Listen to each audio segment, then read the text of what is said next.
तत्राचारव्यव्यहृति निष्कृतानां च निर्णये ग्राह्यामिताक्षरोपेता याज्ञवल्क्यस्तु स्मृतिः।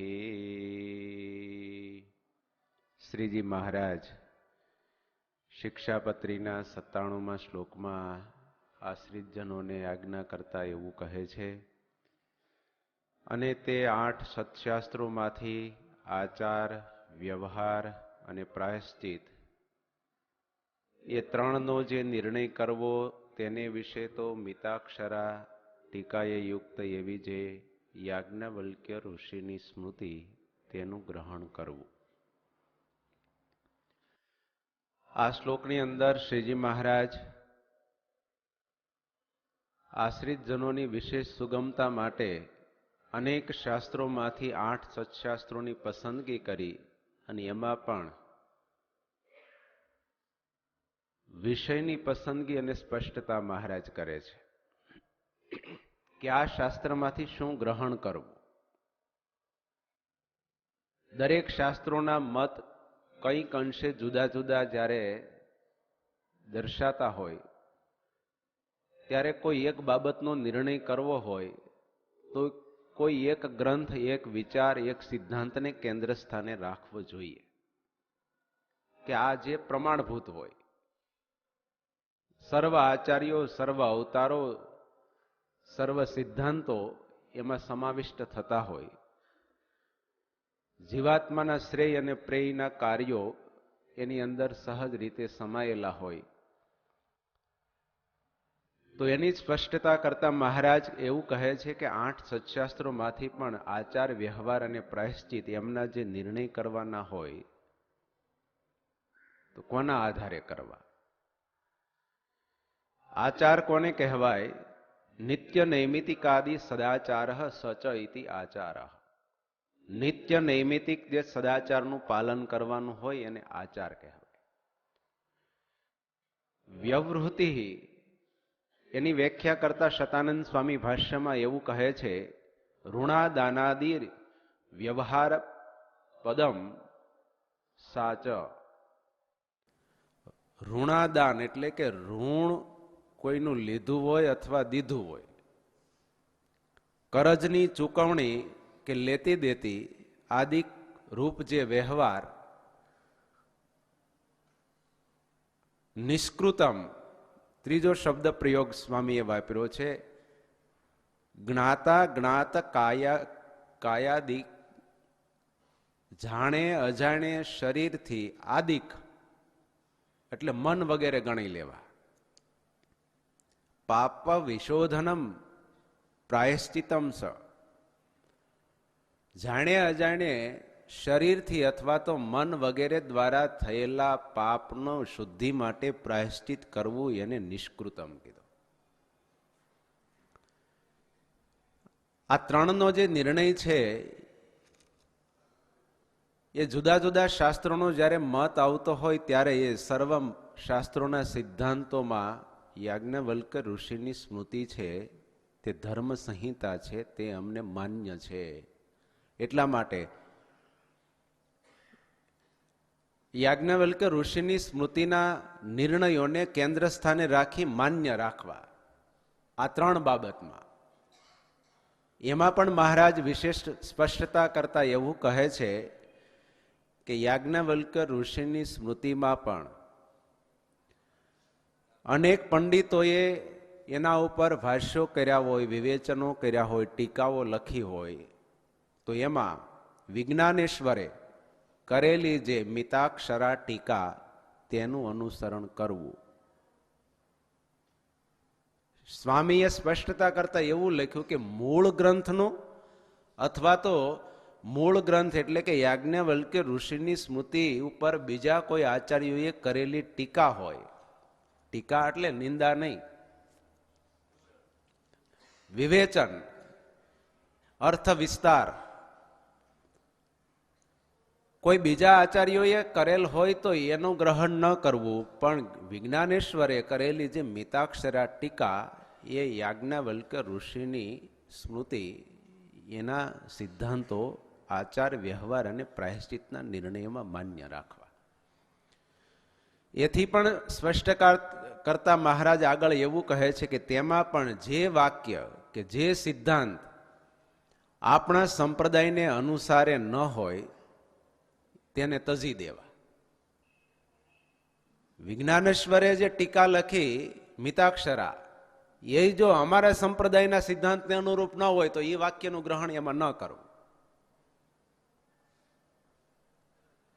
મિતાક્ષરાનો અર્થ વ્યાખ્યા કરતા સ્વામી એવું કહે છે કે મિતાક્ષરા કોને કહેવાય તો કે જેટલા જરૂર હોય તેટલા અર્થનું પ્રતિપાદન કરનાર હોય એને મિતાક્ષરા કહેવાય. આ ગ્રંથ જ એવો છે કે ઓછા શબ્દોમાં જ્યાં જેટલી જરૂરિયાત હોય એટલા શબ્દોનો પ્રયોગ કરીને જે ધર્મના સિદ્ધાંતનું પ્રતિપાદન કરવાનું હોય એનું પ્રતિપાદન કરેલું છે. એટલે એનું નામ જ મિતાક્ષરા રાખવામાં આવ્યું છે. 12,000 જેટલા શ્લોકોનો એ ગ્રંથ છે.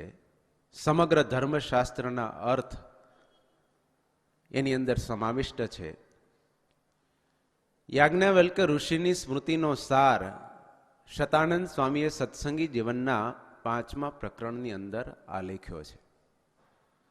એટલે કદાચ આપણે આ ગ્રંથ વાંચી ન શકીએ, ખબર ન હોય શું કરવાનું શું નહીં, તો મહારાજનો જે રદગત અભિપ્રાય છે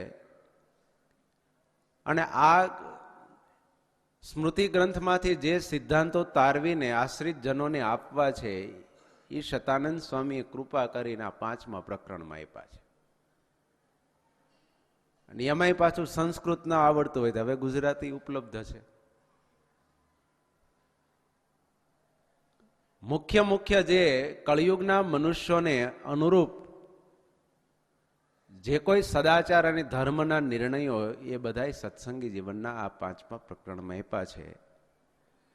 એ અનુસારે અમારા આશ્રિતોએ આચાર વ્યવહાર અને પ્રાયશ્ચિતનો વિધિ કરવો.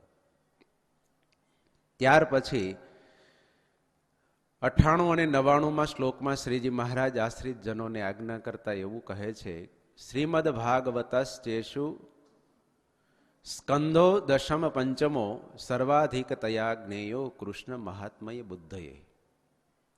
દશમ પંચમ સ્કંધો યાજ્ઞવલ્ક્યસ્ય ચ સ્મૃતિ ભક્તિશાસ્ત્રમ યોગશાસ્ત્રમ ધર્મશાસ્ત્રમ ક્રમેણ મે. અને વળી એ 8 સત્શાસ્ત્રોને વિશે જે શ્રીમદ ભાગવત પુરાણ તેના દશમ ને પંચમ નામે જે 2 સ્કંદ તે જે તે શ્રી કૃષ્ણ ભગવાનના મહાત્મયને જાણવાને અર્થે સર્વથી અધિકપણે જાણવા. અને દશમ સ્કંદ તથા પંચમ સ્કંદ તથા યાજ્ઞવલ્ક્યની સ્મૃતિ એ જે 3 તે અનુક્રમે કરીને અમારું ભક્તિશાસ્ત્ર, યોગશાસ્ત્ર, ધર્મશાસ્ત્ર છે. કહેતા દશમ સ્કંદ તે ભક્તિશાસ્ત્ર છે, પંચમ સ્કંદ તે યોગશાસ્ત્ર છે અને યાજ્ઞવલ્ક્ય ઋષિની સ્મૃતિ તે ધર્મશાસ્ત્ર છે એમ જાણવું. આ 2 શ્લોકની અંદર મહારાજ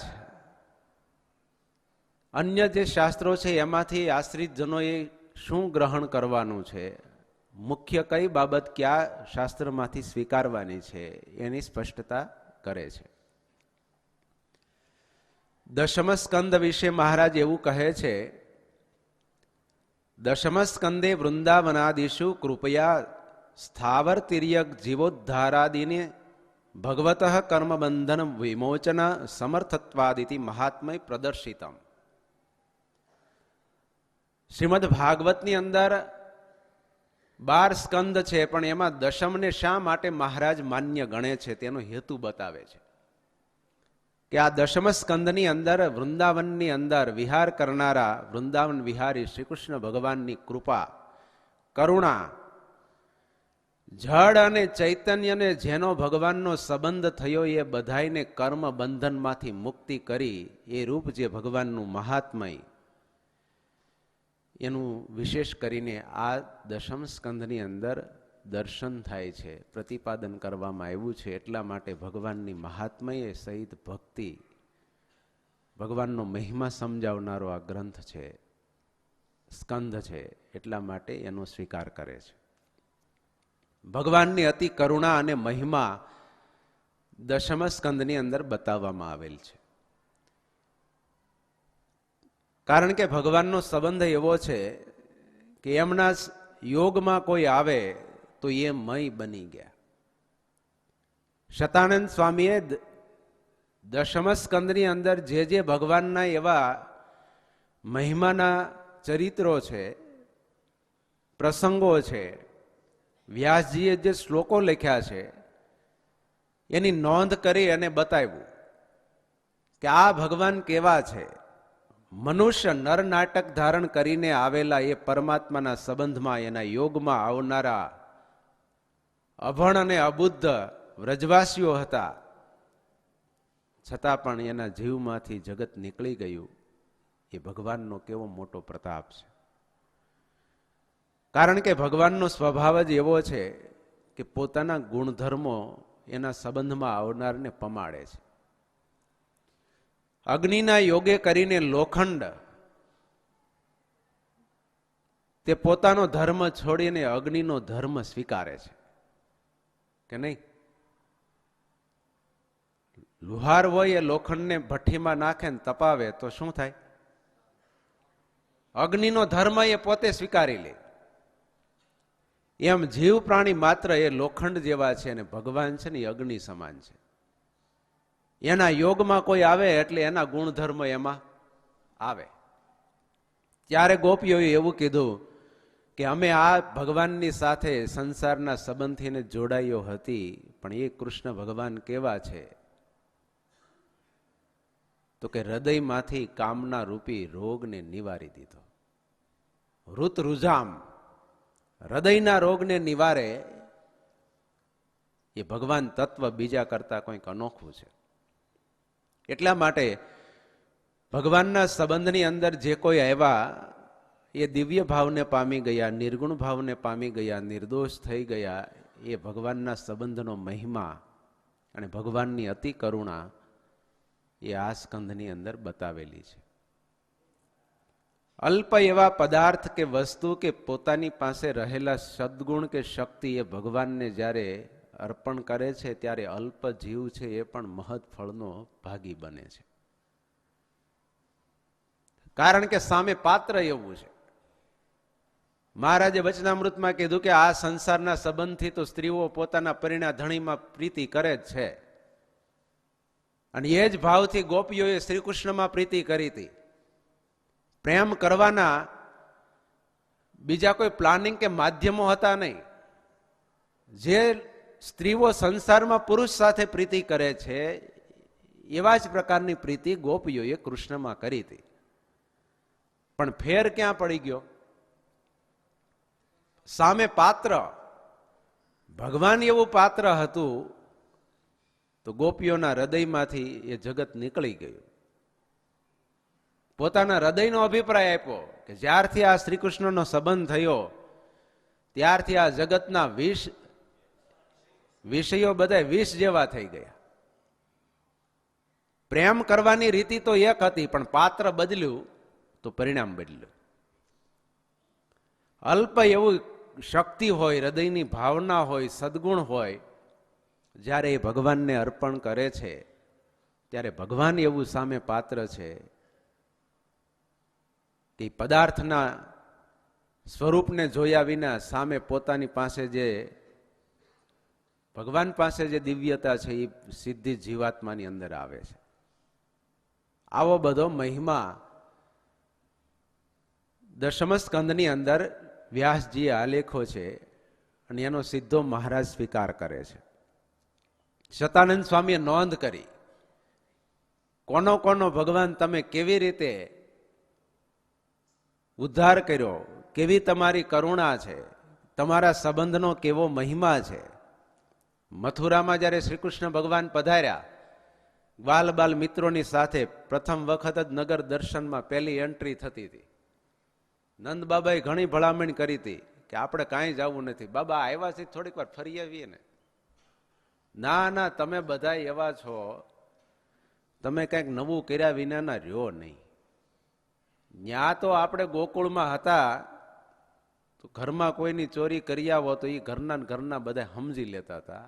પણ આ તો કંસ રાજાની નગરી, માર્યા વિના મૂકે નહીં. કાંઈ જવું નથી.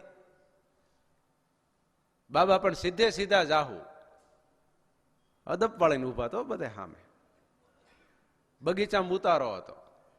બાબા સીધે સીધા જાહુ, અમે કાંઈ ન કરીએ તો, પણ જો કાંઈ બીજું નવું કાંઈ કરવાનું નહીં, કોઈનું કાંઈ લેવાનું નહીં, કોઈ આપે તો. સીધે સીધા બાબા જઈએ આમને, કાંક આમ દિવાલ આવે તો શું કરવાનું? બસ માંડી વાળો આપણે જવું જ નથી. તમે અટાણથી આવું આ બધું કરો છો.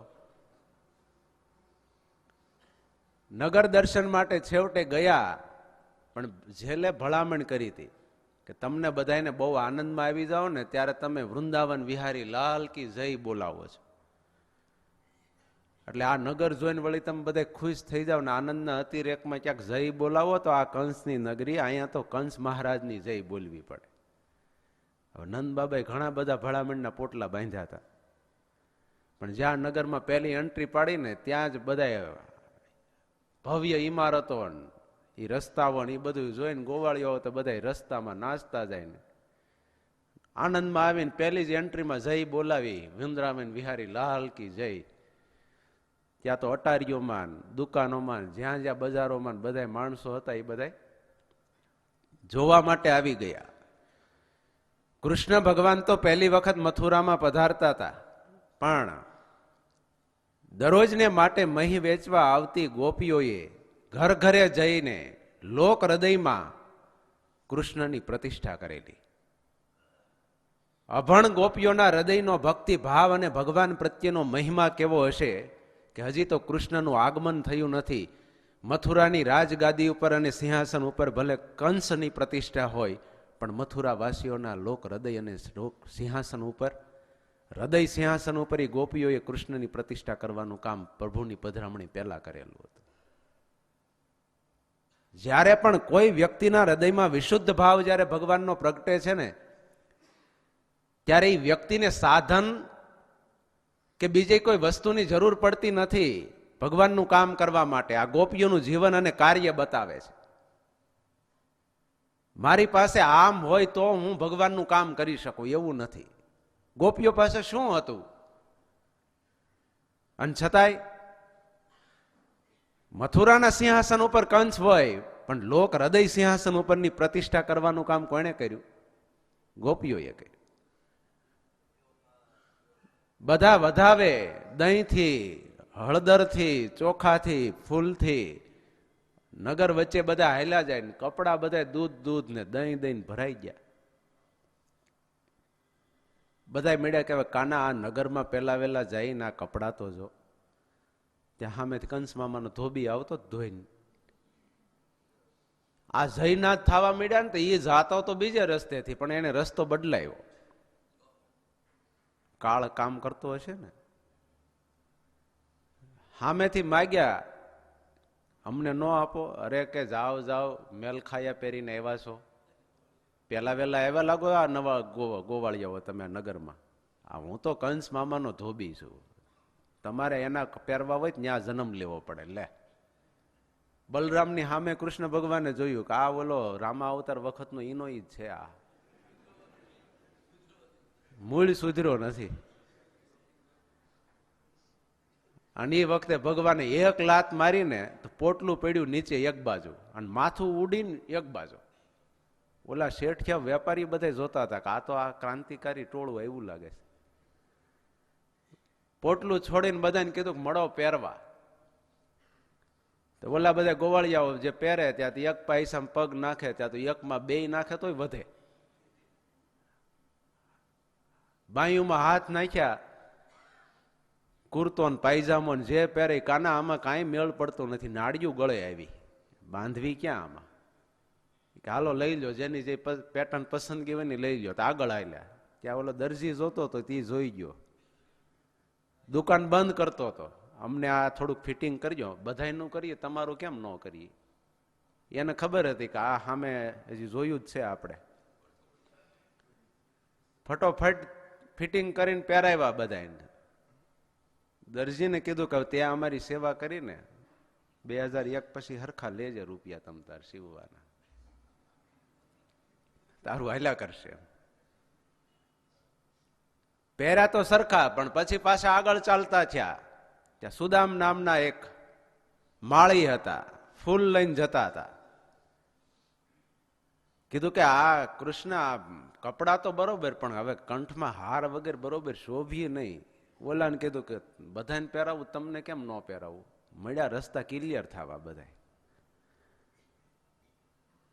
ત્યાં બધા શેઠિયાઓ હતા, એ તો બધા હાથ જોડવા મળ્યા કે આવું પહેલી વખત જ આવે છે, તો એ તો બધા વંદન કરીને કે આવો અમારે ત્યાં પધરામણી કરો, પધરામણી કરો, પધારો પધારો. નક્કી થઈ ગયું આગમ બુદ્ધિ ને કે વેલા મોડા આ મથુરાની નગરી ઉપર આ બેસે ગાદી ઉપર.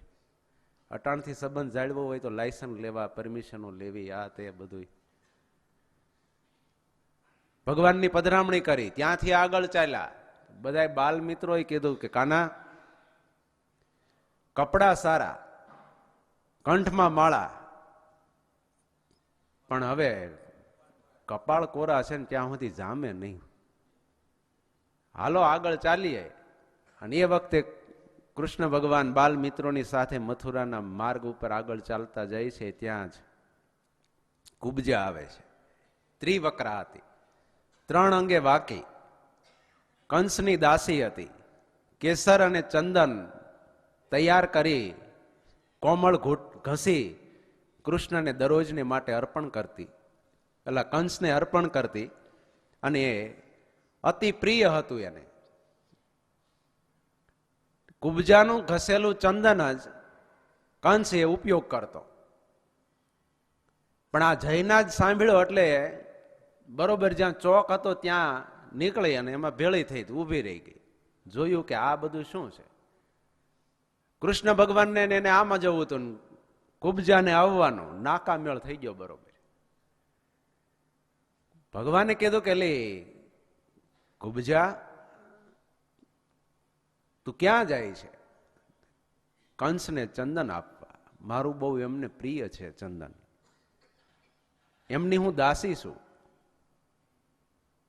દરરોજને માટે કટુ વચનમાં બોલાવતો કંસ, પણ કૃષ્ણના સુમધુર કંઠમાંથી નિનાદ નીકળ્યો અને મધુર શબ્દો દ્વારા કુબજાને જ્યારે ભગવાનને બોલાવીને ત્યારે એના હૃદયમાં કૃષ્ણ પ્રત્યેની કોઈ અનોખી પ્રેમ અને ભક્તિનું પ્રાગટ્ય થયું. કે આવી ભાષાથી અને આવા શબ્દ મધુરા ક્યારે મેં કોઈથી સાંભળ્યા નહીં. તું અમને ન અર્પણ કરે, જરૂર કરું તો લે, અમને ચંદન આપ. આપીશ નહીં, મારા હાથે તમને અર્ચા કરીશ. કૃષ્ણ ભગવાનના ભાલમાં એમણે ચંદનની અર્ચા કરી. દાઉ ભૈયા બાજુમાં હતા, બલરામજીના ભાલમાં ચંદનની અર્ચા કરી, પૂજન કર્યું. બધા બાલ મિત્રોના રાજાના કુંવર જેવા થઈ ગયા ને. વસ્ત્ર, ગળામાં હાર, ભાલમાં ચંદનની કેસરની અર્ચા. કૃષ્ણ ભગવાને સામે જોયું, 3 અંગે એ વાંકી હતી. અને એ વખતે કૃષ્ણ ભગવાને 2 પગ જે કુબજાના હતા એની ઉપર પોતાનું ચરણ મૂકી અને દાઢીથી 2 આંગળીએથી આમ ઊંચી કરીને કટ કટ કટ 3 અંગ વાંકા હતા ને સીધા થઈ ગયા. સ્વર્ગની અપ્સરા જેવી કોઈ સુંદરી કૃષ્ણની સામે ઊભી રહી. અને એ કૃષ્ણની રૂપ માધુરી જોતા ત્રિભંગી કૃષ્ણ ભગવાન અને પોતે 3 અંગે વાંકી. ભગવાન પણ શ્યામ સુંદર અને એ કુબજા પણ શ્યામ સુંદર હતી. મનોભાવ એવો થયો કે પ્રભુ સામ્યતા ગુણ અને રૂપની હવે તમે જ મને અર્પી છે તો હું તમને અર્પિત થાવ. મારે ત્યાં પ્રભુ તમે ન આવો. કૃષ્ણએ કીધું આવીશ એક વખત, પણ અત્યારે નહીં, આગળ હજી બીજું ઘણું ગોઠવાયેલું છે. એમનો મનોભાવ પૂરો કરવા માટે ભગવાન એક વખત ત્યાં પધાર્યા. અધ્યાત્મ અર્થ વ્યાસજીએ એવો કર્યો કુબજા છે એ બુદ્ધિ છે, કામ ક્રોધ અને લોભ એ ત્રણ અંગે વાંકી છે, કંસની દાસી છે, દેહાભિમાન અને અહંકાર, એને સમર્પિત જે બુદ્ધિ છે એ હંમેશા કામ ક્રોધ અને લોભ એ ત્રણ અંગેથી વક્ર રહે છે. પણ જ્યારે એ બુદ્ધિ કંસને બદલે કૃષ્ણને સમર્પિત થાય છે ત્યારે એના ત્રણેય અંગ ભગવાન છે ને કાઢીને દૂર કરે, 16 વર્ષની અપ્સરા જેવી સુંદરી બનાવે છે. હે ભગવાન, તમે જીવાત્માના દોષોને દૂર કરવા માટે કેવા સમર્થ અને શક્તિમાન છો. એક ચંદનની અર્ચા કોઈ કરે તો એના અંતરમાં પડેલા જન્મો જન્મના આ કારણ શરીરના દોષોને તમે દૂર કરવા માટે શક્તિમાન અને સમર્થ છો. એ આપના સંબંધનો પ્રતાપ છે. શતાનંદ સ્વામીએ ભાષ્યમાં આ ચરિત્રોનો ઉલ્લેખ કર્યો કે આ દશમ શા માટે ભગવાન ભક્તિશાસ્ત્ર તરીકે સ્વીકારે છે. ભગવાનનો આવો મહિમા છે કે અલ્પ એવો કોઈ સદગુણ હોય, શક્તિ હોય, પદાર્થ હોય, એ પરમાત્માને જ્યારે હૃદયના ભાવથી સમર્પિત કરે છે ત્યારે એનું કેવું મોટું કામ થાય છે.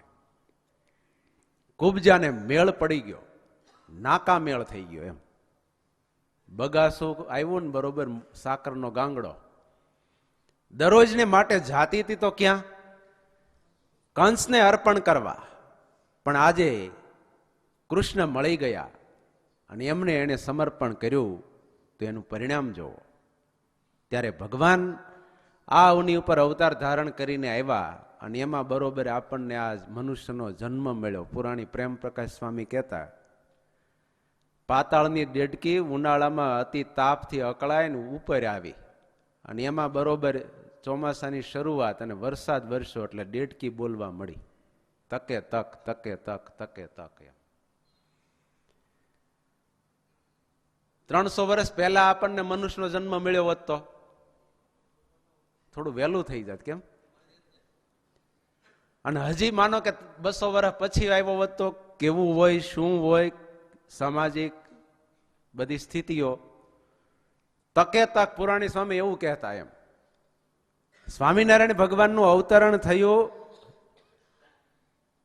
અને સાથે આપણને ભગવાને દયા કરીને આવો અવસર આપ્યો કે જેથી કરીને આ સત્સંગ, આ દેશ, આવું કુળ, કુટુંબ, પરિવાર, ભગવાન, શાસ્ત્રો, સિદ્ધાંતો, પ્રણાલિકાઓ, એ મૂળ પ્રણાલિકાને જાળવી જીવનારા શાસ્ત્રીજી મહારાજ, આ સંતો, આ પરંપરા, એ ક્યાં સિંધ દેશમાં કે આરબ કન્ટ્રીમાં જન્મ આવ્યો હોય તો હાલો, મનુષ્ય દેહ દુર્લભ બહુ શાસ્ત્રમાં કીધું, પણ એનો અર્થ સરે નહીં. કુબજાની જેમ નાકામેળ થઈ ગયો એટલે આ કામ થઈ ગયો આપણો. દશમસ્કંદ એ ભક્તિ શાસ્ત્ર છે. એમાં વિશેષ કરીને પ્રતિપાદન એવું કરવામાં આવ્યું છે કે 4 બાબતો, એક તો વ્રજવાસીઓ અને ગોકુળવાસીઓ, બીજા મથુરાવાસીઓ, ત્રીજા દ્વારિકાવાસીઓ અને ચોથા પાંડવો એટલે હસ્તિનાપુર વાસીઓ. આ 4 સ્થાનના નિવાસીઓને ભગવાનના સ્વરૂપમાં સર્વ અધિક સ્નેહ અને પ્રેમ હોવાથી તેનું વિસ્તારપૂર્વક આ દશમસ્કંધની અંદર વર્ણન કરવામાં આવ્યું છે, નિરૂપણ કરવામાં આવ્યું છે. તેથી એને ભક્તિશાસ્ત્ર કીધું છે એવું શતાનંદ સ્વામી ભાષ્યમાં કહે છે. એક ઉપરથી નજર નાખો તો આ 4 સિદ્ધાંતો જ એમાં દેખાય. ગોકુળ અને વ્રજવાસીઓનો પ્રેમ તમે જુઓ અને એની ભક્તિનું તમે દર્શન કરો તો એ તુરંત જણાશે. ત્યાર પછી મથુરાવાસીઓનો પ્રેમ અને ત્યાર પછી દ્વારિકાવાસી અને હસ્તિનાપુરવાસી પાંડવો. એ કૃષ્ણ ભગવાનની મહાત્મ્ય સહિત ભક્તિ, એનું આ દર્શન એ દશમની અંદર છે. એટલા માટે મહારાજ કે ભક્તિ શાસ્ત્ર છે અને એ અમને અતિ પ્રિય છે. પ્રેમી ભક્તોના જીવન ચરિત્રો, અનેક પ્રસંગો આલેખન કરીને ભક્તિની ઉત્તમ સ્થિતિ અને દશા એ આ દશમની અંદર નિરૂપિત કરેલી છે. સાથે ભગવાનમાં તન્મય થયેલા, એકાકાર અને તદરૂપ થયેલા જે પ્રેમી ભક્તો હતા એના ભક્તિભાવ એ ભગવાન સ્વીકારતા અને ત્યારે આધીન થઈ અને ભગવાન પણ ભક્તની સાથે એકમેક બનેલા એવા ચરિત્રોનું આલેખન એમાં કર્યું છે. કારણ કે કોઈ પણ વ્યક્તિના હૃદયમાં જ્યારે ભક્તિ પ્રગટી હોય ને તો એ ભક્તિ પ્રગટેલા ભક્તના હૃદયથી જ સામેના હૃદયમાં ભક્તિનું પ્રાગટ્ય થાય છે. જ્ઞાની ઉદ્ધવજી હતા, કૃષ્ણ ભગવાને મોકલ્યા ગોપીઓને તમે સમજાવવા માટે જાઓ, પણ સમજાવવા ગયા પોતે સમજીને આવ્યા. ભગવાનને એમ હતું કે આવો મહાપ્રગલ્ભ જ્ઞાની પુરુષ, પણ જો એને પ્રેમની દીક્ષા ન મળી હોય ને તો એનું જ્ઞાન છે ને પ્રેમ વિનાનું વાંજણ્યું કહેવાય, કોરું કહેવાય. મોકલ્યા ત્યાં ગયા, પણ ગોપીઓનો પ્રેમ જોયો. કૃષ્ણ પાસે આવ્યા ને પૂછ્યું કે શું તમે ગોપીઓને સમજાવીને આવ્યા? ત્યારે એણે કીધું કે કૃષ્ણ, સમજાવીને નહીં પણ સમજીને આવ્યો. તે મારી ઉપર દયા કરીને જ્ઞાની હતો, પણ તે મને પ્રેમની દીક્ષા આપી. ગોપીઓના સંગે કરીને જ્ઞાની ઉદ્ધવજીનું હૃદય ભક્તિના રંગથી રંગાઈ ગયું. લાડુદાન બારોટ હોય, રાજ રજવાડાઓની રીઝવતા ભાવનગર દરબાર પાસે આવે અને છેવટે સ્વામિનારાયણ ભગવાનનું પાખંડ છે એવું ખુલ્લું કરવા માટે 4 સંકલ્પો લઈને દાદાના દરબારમાં આવ્યા. અને લાડુદાન બારોટ એમણે એભલ બાપુ મળ્યા અને એને કીધું કે કવિ, તમે તો બધી રીતે અનેક રસોની નિષ્પત્તિ તમે વર્ણન દ્વારા કરી શકો, તો રાજસ ભાવનું વર્ણન કરીને આ અમારી દીકરીઓ યુવાન છે, સંસારમાં જવા માટે સંમત નથી. અરે લાડુદાન કઈ ભલ ભલાને પરણાવી દઉં કે વાતું કરીને, એમાં તમે એવી વાત તો અમારે રમત વાત કહેવાય. અને એ વખતે પડદો આડો નાખીને વાતો કરવાની શરૂ કરી, વર્ણન કર્યું. ત્યારે પડદા પાછળથી લાડુબાન જીવુબાઈ એવું કીધું કે કવિશ્વર, પરમાત્માએ વિદ્યા આપી, શક્તિ આપી, સદગુણ આપ્યા, અને તમે તો સરસ્વતીના પનોતા પુત્ર કહેવાઓ. પરમાત્માએ આપેલા સદગુણોને સદપાત્રમાં સમર્પિત કરીને જીવનને સાર્થક કરાય, આવી રીતે પંચભૂતના માંસથી ભરેલા લોચાના વર્ણન કરી અને કોઈને આવી રીતે તમે કરશો ને તો એના જવાબ તો ભગવાનને દેવા પડશે.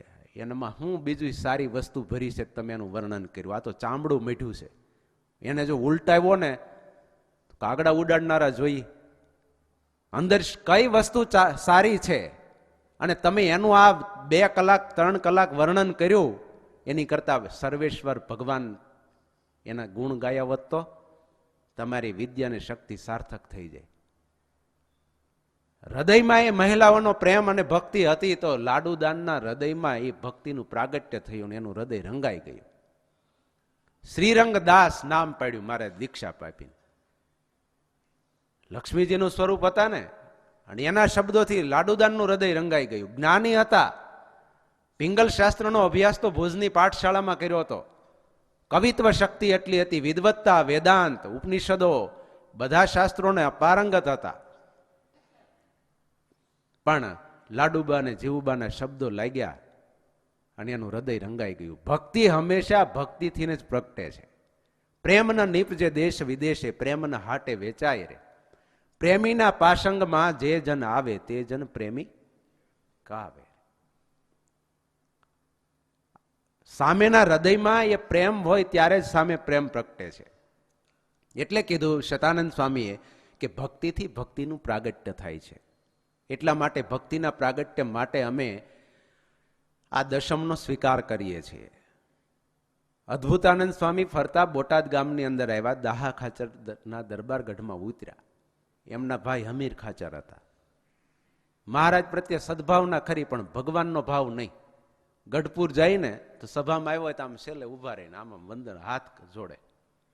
કોઈ દી દંડવત કરવા ઘણા ન હોય, એમ મંદિરે આવ્યા હોય તો મુલાકાતે આવ્યા હોય એવું લાગે, એમ દર્શને આવ્યા હોય એવું ન લાગે.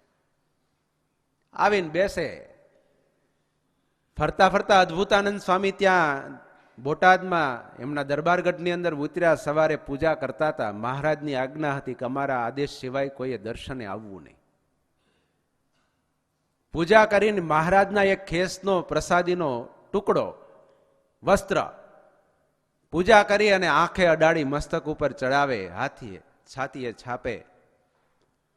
અતિ હૃદયના ભાવથી પ્રેમાર્ધ હૃદયે આ એક પ્રસાદીના ટુકડાને આવો હેતથી પ્રેમ કરતા જોયા. અને હમીર ખાચરને એમ થયું કે આ સાધુ મહારાજ આ શું કરે? અદ્ભુતાનંદ સ્વામીના ઈશ્વરીય સામર્થ્યની એમને ખબર. પૂછ્યું કે સ્વામીજી આ શું કરો છો? ત્યારે સ્વામીએ કીધું કે દરબાર, તમે તો ખૂબ ભાગ્યશાળી છો કે તમને જ્યારે ઈચ્છા પડે ત્યારે ભગવાન સ્વામિનારાયણના દર્શને તમે ગઢપુર જઈ શકો છો. અમને તો મહારાજની આજ્ઞા નથી, પણ હૃદયમાં જ્યારે એ પરમાત્માના દર્શનની વિરહ વેદના જાગે ને ત્યારે એમના સંબંધવાળો આ એક પ્રસાદીનો ટુકડો છે, એને હું પ્રેમ કરું, મસ્તકે ચડાવું, છાતીએ છાપું, અને એ ભગવાનના મિલનનો આનંદ આમાંથી માણું છું. સત્વગુણ હશે ને એ વખતે હમીર ખાચરના હૃદયમાં એમ થઈ ગયું કે ઓહો, જેના માટે એણે પોતાનું જીવન સમગ્ર સમર્પણ કર્યું, અને આવા ઐશ્વર્ય અને સામર્થ્યવાન સંત એક એમને ધારણ કરેલો એક વસ્ત્રનો ટુકડો હોય એને આવો પ્રેમ કરે છે, તો સાક્ષાત એ ભગવાનની સાથે જોડાય તો એના હૃદયમાં કેવો પ્રેમ પ્રગટતો હશે. એનું હૃદય પરિવર્તન થઈ ગયું, હૃદય રંગાઈ ગયું. અને એ જ વખતે સવારમાં ઘોડો લઈને દાદા ખાચરના દરબારગઢમાં ગઢપુર પહોંચ્યા. મહારાજ સભા કરીને બેઠા હતા, અને એ વખતે પાછળથી સભામાં જઈને એમણે દંડવત કરવાની શરૂઆત કરી. ચાલુ સભાએ મહારાજ કીધું કે દરબાર, તમને કોઈ અમારા સાધુ મળ્યા લાગે છે? દરબારે કીધું કે મહારાજ, તમારા સાધુ વિના શું આ સંસારમાં કરવા જેવું છે એની સમજ આપનાર બીજો કોણ? અમે જીવ તો આ જગતના ભૂલા પડેલા છીએ. એ વાતની સ્પષ્ટતા કરતા મહારાજે જ્યારે પૂછ્યું ત્યારે દરબારે ભર સભામાં આ વાત કરી. મહારાજે કીધું કે જોવો, એક અમારા સંત અદ્ભુતાનંદ સ્વામી, એના હૃદયની ભક્તિ એ આવા તો અનેક કઠોર હૃદયમાં પણ પ્રેમની સરિતાનું પ્રાગટ્ય કરે છે.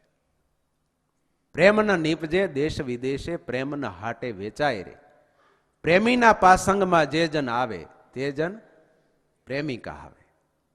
ગોપીઓનો પ્રેમ એવો હતો તો ઉદ્ધવજીનું હૃદય રંગાયું. જીવબા અને લાડુબાનો પ્રેમ એવો હતો તો લાડુદાનનું હૃદય રંગાયું. અદ્ભુતાનંદ સ્વામીનો ભગવાન પ્રત્યેનો ભક્તિ ભાવ અને પ્રેમ એવો અનોખો હતો તો હમીર ખાચરનો હૃદય ભક્તિના રંગથી રંગાયું. ભક્તિના પ્રાગટ્ય માટે મહારાજ એવું કહે છે કે આ દશમ સ્કંદએ અમે એનો સ્વીકાર કરીએ છીએ. યોગ શાસ્ત્ર મહારાજ એવું કહે છે કે એ અમારું પંચમ સ્કંદ છે, એ યોગ શાસ્ત્ર છે. યોગ શાસ્ત્રના સિદ્ધાંતો, હેતુ, એની સ્પષ્ટ નિરૂપણ એ પંચમ સ્કંદની અંદર કરવામાં આવ્યું છે. યોગની પ્રક્રિયાઓ કોઈ બતાવવામાં આવેલી નથી. મહાભારતની અંદર એવું કીધું છે, યોગ શાસ્ત્રના આદ્ય પ્રણેતા હિરણ્ય ગર્ભ ઋષિ છે. ત્યાર પછી તેના પર પાતંજલ ઋષિએ સૂત્રોની રચનાઓ કરી, એને પાતંજલ યોગ સૂત્ર કહેવામાં આવે છે. સાંખ્ય શાસ્ત્રના ઉપદેષ્ટા અને વક્તા કપિલ ભગવાન છે. ભાગવતની અંદર કપિલ ભગવાને જે સાંખ્યનો ઉપદેશ માતા દેવહૂતિને આપેલો છે એની કથા ભાગવતની અંદર લખાયેલી છે. યોગ નામ યોગ ચિત્ત વૃત્તિ નિરોધ. પંચમની અંદર કોઈ જગ્યાએ ક્યાંય અષ્ટાંગ યોગની સાધના કરવી કે એની પ્રક્રિયાઓ કે યોગાસન વગેરેના કાંઈ ફાયદા એ કાંઈ બતાવેલા નથી. તો મહારાજ શા માટે આ પંચમ સ્કંદને યોગ શાસ્ત્ર કહે છે અને એ આશ્રિત જનોને આજ્ઞા કરે છે કે તમારે આ રીતે સ્વીકાર કરવો? તો કે યોગની પ્રક્રિયાઓ નથી, પણ યોગ દ્વારા જે કરવાનું છે ને એ સીધું પ્રેક્ટિકલ સ્વરૂપ એની અંદર આપેલું છે. ચિત્ત વૃત્તિ નિરોધ ઇતિ યોગ. ચિત્તની વૃત્તિનો નિરોધ કરવો એ આ પંચમની અંદર સહજ રીતે પ્રતિપાદન કરવામાં આવેલું છે. પંચમમાં યોગ સંપન્ન લોકોના ચરિત્રોનું આલેખન કર્યું છે, એનું નિરૂપણ કરેલું છે. એક એકના જે પ્રસંગ કથાઓ લખી છે એમાંય પણ ખાસ કરીને સંસારમાં રહેનારા, રાજ્યનું કર્મ કરનારા સત્તાધીશો, રાજાઓ, એની કથા, પણ એની જીવન રીતિ, એની મનની વૃત્તિ, એની દરેક ક્રિયાઓ કેવા પ્રકારની હતી એનું નિરૂપણ કર્યું છે. પ્રિયવ્રત રાજાનું પ્રથમ ચરિત્ર પંચમની અંદર આવે છે. સમાધિ દ્વારા ઇન્દ્રિયોની ક્રિયાને ભગવાનના ચરણોમાં એમણે જોડેલી હતી. પ્રિયવ્રત રાજા નારદજીનો સત્સંગ કરી અને વૈરાગ્ય થયેલો, મારે સંસારમાં જવું નથી, પણ પિતાની ઈચ્છા છેવટે બ્રહ્માજીએ સમજાવ્યા, સંસારમાં જોડાયા, પણ છેવટે પાછો સંસારનો ત્યાગ કરી અને વનમાં જઈ અને પોતાનું મન ભગવાનના સ્વરૂપમાં રાખી અને ભગવાનના ધામને પામ્યા. આ પ્રિવ્રત ચરિત્રની અંદર આ કથા આવે છે. ત્યાર પછી એમના પરંપરાની અંદર પ્રિવ્રતના પુત્ર અગ્નિધ્ર મહારાજ થયા. તે પણ યોગી હતા એવો શબ્દ પ્રયોગ વ્યાસજીએ ભાગવતના પંચમ સ્કંધની અંદર કરેલો છે. તેમના પુત્ર નાભી મહારાજ થયા. એમના ચરિત્રની અંદર પણ એવું આવે છે કે સમાધિ યોગથી ભગવાનની નરનારાયણ નામે જે ઉપાસના કરતા એ પણ ભગવત ધામને પામ્યા તેવું વ્યાસજીએ વિધાન કરેલું છે. સમાધિની સ્થિતિને પામીને નાભી મહારાજ રાજ્યનું કર્મ કરીને છેવટે યોગીના જેવી મુક્તિને પામ્યા. ભારત વર્ષના ભવ્ય મહારાજાઓની પરંપરા આદર્શ સંસારના જે કોઈ રાજાઓ હતા તો એ પણ રાજ્યની અંદર કેવી રીતે રહેતા હતા એ શાસ્ત્રમાં આલેખન કર્યું. રઘુવંશની પરંપરાની અંદર પણ કવિ કાલિદાસ એવું કહે, શેષવે અભ્યસ્ત વિદ્યાનામ યૌવને વૈશ્યેષણામ વાર્ધક્ય મુનિ વૃત્તિનામ યોગે જ્ઞાનતે તનુ ત્યજામ. બાળપણની અંદર વિદ્યા અભ્યાસમાં રત રહેતા, યૌવને વિષય એષણામ આ જગતની અંદર જે કાંઈ સારું અને શ્રેષ્ઠ કહેવાતું એના માટે પરમાત્માએ આપેલી શક્તિ એને પૂર્ણ રીતે વિકસાવે, સર્જન કરે, પ્રાપ્ત કરે, પણ શાસ્ત્ર અને ધર્મની મર્યાદાને અનુસારે. વાર્ધક્ય મુનિ વૃત્તિનામ વૃદ્ધાવસ્થાની અંદર મુનિઓના જેવી વૃત્તિઓને રાખીને જીવન પસાર કરતા હતા. ગુરુ મહારાજ ઘણી વખત કહે છે ને, એમ ગઢા હોય ને એને પછી ઠાકોરજી બની જવું ઘરના, તો એ ભગવાનની જેમ જ પૂજાય. જો વૃદ્ધાવસ્થાની અંદર થોડાક પોતાના સ્વભાવને છોડે, માન્યતાઓને મૂકે, દુરાગ્રહથી દૂર રહે, સ્વજન અને પરિવારની સાથે સ્નેહ અને સુહેલેથી રહેતા શીખે અને ફરિયાદ વગરનું જીવન જીવે તો એને બધાય ફરી યાદ કરે, અને નહીં તો કાયમ એની ફરિયાદ કરે. ઠાકોરજી બની જાય એમ પૂછે એનું કેવું, નહીતર ઘણી વખત મોટી ફરિયાદ ઈ હોય એમ કે કરે ભલન પણ અમને પૂછતા હું કામ નથી. પૂછવું તો જોઈએ ને. હવે તમે 18મી સદીમાં જે વિચારી જીવતા હો ને અટાણા આ બધા 21મી સદીનું જનરેશન, એ ગેપ કેમ પૂરવો એમ. ઓલા એમ કે આ કોમ્પ્યુટરમાં આમ કરી આમ થઈ જાય, એમ ન હોય તું આ ચોપડો લઈને બે નોંધ કરે. ઓલાને એ કેમ સમજાવવું કે આ બધું એમાં નહીં, હવે આમાં થાય.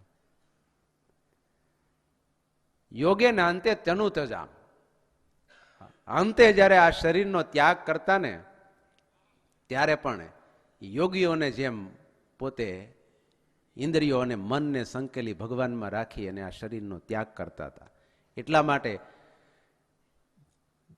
આ પંચમ સ્કંદની અંદર જે જે રાજાઓ થયા એને યોગીઓ હતા એવું વ્યાસજીએ લખ્યું છે. નાભી મહારાજના પુત્ર ઋષભદેવ ભગવાન થયા. મનુષ્ય લીલાઓને કરવા માટે તેમણે યોગમય આચરણ દ્વારા લોકોને પોતાના જીવનની શિક્ષા આપી કે જીવન આ જગતની અંદર કેવી રીતે જીવવું જોઈએ. ત્યાર પછી તેમના પુત્ર ભરતજી મહારાજ થયા. સૌથી મોટા પુત્ર હતા. જેમાં મહાયોગી, વ્યાસજી એવું લખે છે કે જેમાં મહાયોગી એવા ભરતજી સૌથી મોટા અને સૌથી અધિક ગુણવાન હતા. મહાયોગી એવું વિશેષણ આપ્યું. ભરતજીની કથા તો જાણીતી અને સુપ્રસિદ્ધ છે. કેવી રીતે એમણે સંસારનો ત્યાગ કર્યો, રાજપાટ મૂકી ભગવાનની આરાધના કરી. વચનામૃતમાં મહારાજે એવું વિધાન કર્યું કે જેને ભગવાનના સ્વરૂપમાં અખંડ વૃત્તિ રહે છે એને અષ્ટાંગ યોગ વગર સાધે સધાયેલો છે. આશ્રમ કોઈ પણ હોઈ શકે પણ મનની વૃત્તિ એક છે અને એ એક વૃત્તિને જે પરમાત્માના સ્વરૂપમાં જોડે છે, ભગવાનનું ચિંતન કરે છે મન દ્વારા, તો એ યોગી છે. અને એ મન જોડવાની રીતિ એ આમાંથી શીખવું એવું મહારાજ આ સ્કંદ દ્વારા કહે છે. પ્રથમ પ્રકરણનું પહેલું વચનામૃત જ મહારાજે કીધું કે ભગવાનનું ધ્યાન કરવું, ભગવાનની મૂર્તિનું ચિંતન કરવું, કેવી રીતે કરવું એમાં આડું આવીને આવરણ કરે તો એને માયા જાણવી લ્યો. હાવ હેલી વ્યાખ્યા કરી દીધી. આ યોગની પ્રક્રિયાઓ છે કે સંસારમાં રહીને પણ જે આવી રીતે ભગવાનના સ્વરૂપમાં મનની વૃત્તિ રાખે છે તો એ યોગી છે અને એ જ ઉપયોગી થાય છે. નહીતર કાંઈ ઉપયોગી થાય નહીં, યોગી થાય નહીં.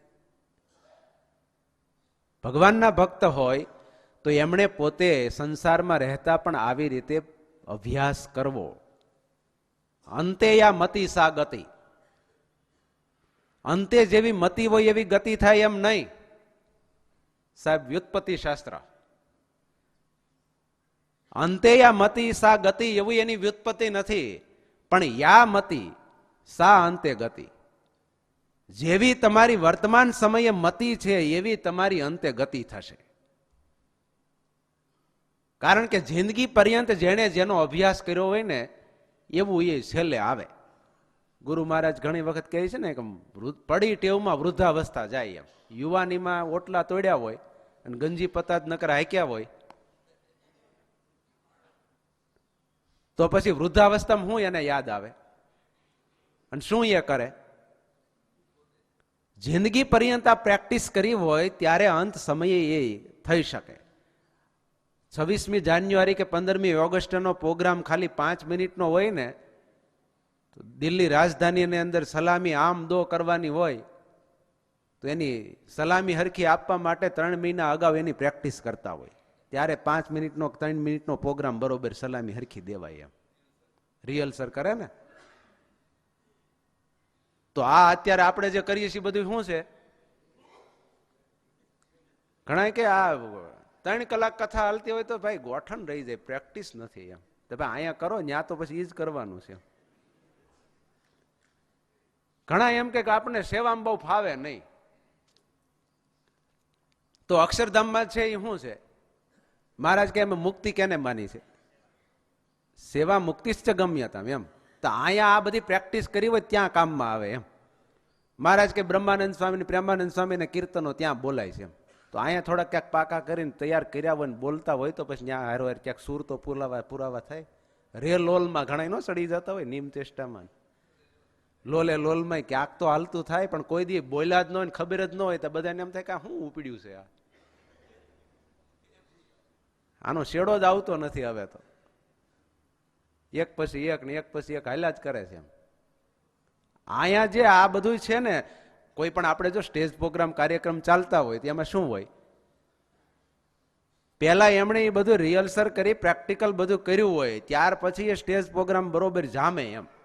એમ આ મૃત્યુલોક છે ને એ અક્ષરધામમાં બરોબર ભજવવા માટેનો સ્ટેજ પ્રોગ્રામ છે. હવે અહીં પ્રેક્ટિસમાં જેને દાંડિયા દીધા હોય અને હરખી કરી જ ન હોય, હાજર જ ન રહ્યા હોય તો પછી ન્યાય એને હેઠ આવે અને એ પ્રોગ્રામ બરોબર ભજવાય. તો આ મૃત્યુલોકની અંદર આ જે અધ્યાત્મનું પ્લેટફોર્મ છે ને એ અક્ષરધામમાં પ્રેક્ટિકલ કરવાનું છે અને એના માટેનું આ પ્રેક્ટિસનું પ્લેટફોર્મ છે. એટલે જે દિલથી હૃદયથી પ્રેમથી આ બધી જે કઈ ક્રિયાઓ છે એનો સ્વીકાર કરે ને એમાં જે પ્રેક્ટિસ કરે ને તો ત્યાં ગયા પછી બરોબર અદલ એ ભજવી શકે. કોઈ જોવે તો એમ થઈ જાય કે નહીં અદલ આના જેવું બીજું નહીં, મૂર્તિમાન જોઈ ગયો. એને પછી કોઈ ત્યાં જાય તો અપસેટ રહે નહીં. એટલે મૃત્યુલોકની અંદર અહીંયા જે કાંઈ આ બધું કરીએ છીએ એ અક્ષરધામમાં એ જ કરવાનું છે. ઘણા એમ કહેતા હોય કે ત્યાં ખાવા પીવાનું કેમ હશે?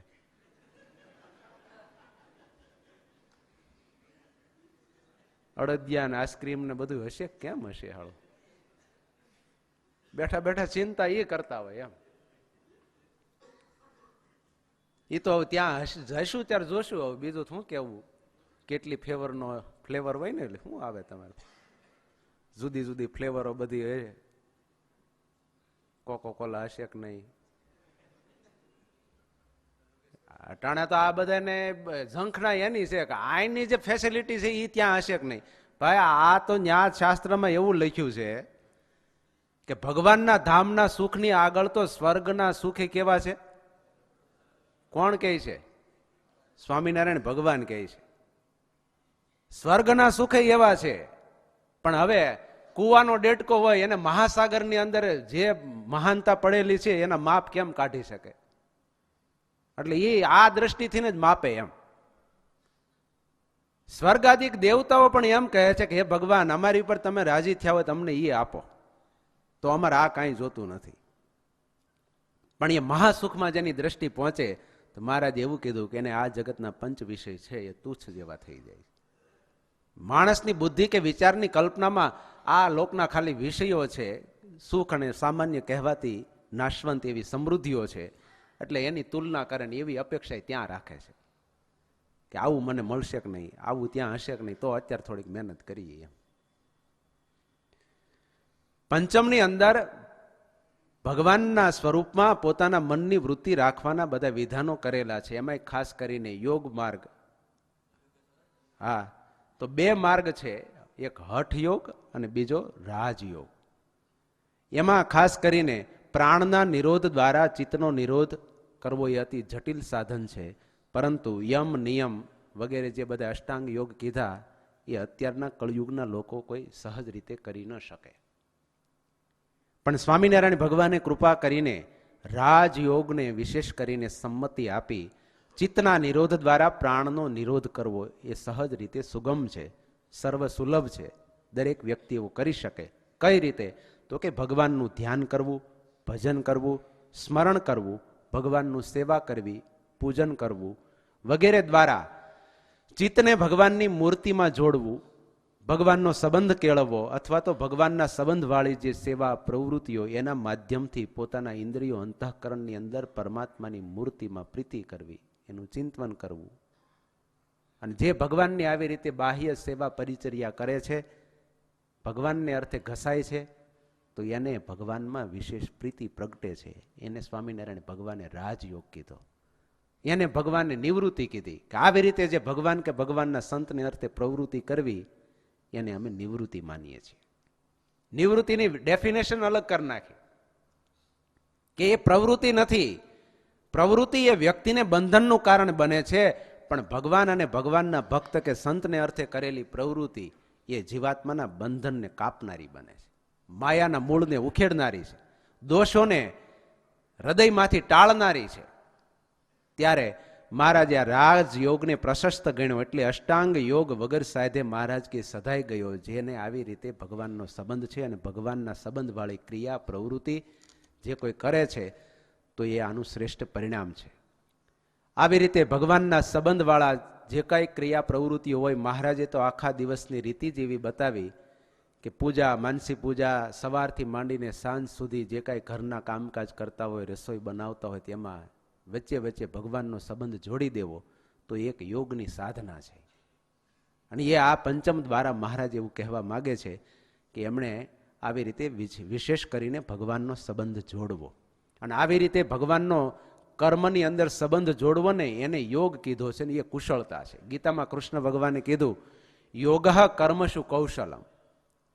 એની વ્યુત્પત્તિ શું? કર્મમાં કુશળતા એ યોગ છે એમ નહીં, પણ કર્મની અંદર ભગવાનનો યોગ જોડી દેવો ને એ મોટી કુશળતા છે. કર્મ કરતા કરતા ભગવાનનો સંબંધ જોડવો એ મોટી કુશળતા છે. બાકી કર્મ સારી રીતે કરવું એ કુશળતા નથી. ત્યારે મહારાજ એવું કહે છે કે આવી રીતે ભગવાનનો સંબંધ જોડવાની રીતિ એ પંચમ સ્કંધ દ્વારા જાણવી. અને છેલ્લે મહારાજ એવું કહે છે કે યાજ્ઞવલ્ક્ય ઋષિની સ્મૃતિ એ અમારું ધર્મશાસ્ત્ર છે. આચારો વ્યવહારશ્ચ પ્રાયશ્ચિતમ વ્રતાની ચ કાલ કર્મ વિપાકાશ્ચ ષડવિધમ ધર્મ લક્ષણમ.